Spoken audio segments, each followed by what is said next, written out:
En 2016, la région Sud était la plus mauvaise région de France pour la qualité de service sur ses trains express régionaux. En 2017, un appel d'offres à la concurrence est ouvert sur 2 lots de lignes régionales, Marseille-Nice et les lignes Azur dans le Var et les Alpes-Maritimes. 10 dossiers de candidature, 2 vainqueurs, l'opérateur privé Transdev pour Marseille-Nice et l'opérateur historique SNCF pour les lignes Azur. Tout le monde espère une amélioration de l'offre et un meilleur service pour l'usager. Du côté des syndicats de cheminots, on s'inquiète de ce début de privatisation.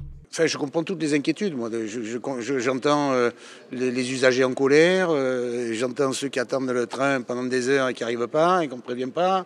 J'entends tout ça, donc j'essaie de faire un équilibre logique et je reviens à quelque chose de bas. C'est un service public que la région finance et qui est au service du public. Voilà.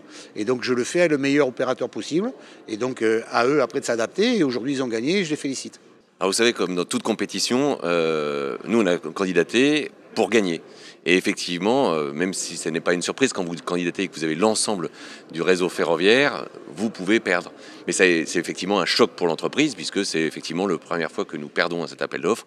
Donc oui, c'est un choc pour l'entreprise que d'avoir perdu ce lot. Ah oui, on est très très heureux d'être les lauréats du lot 1, c'est une très très bonne nouvelle. Ça faisait très très longtemps qu'on avait envie de travailler en France, puisque Transdev est un opérateur ferroviaire important à l'étranger, mais pas en France. Et donc pour la première fois, on va pouvoir faire rouler des trains en France. Côté salariés, des agents de la SNCF vont donc être transférés chez Transdev.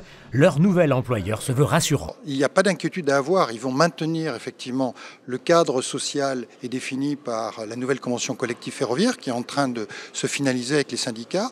Mais ils vont garder leur rémunération, ils vont garder leurs avantages annexes, ils vont garder les avantages comme les facilités de circulation.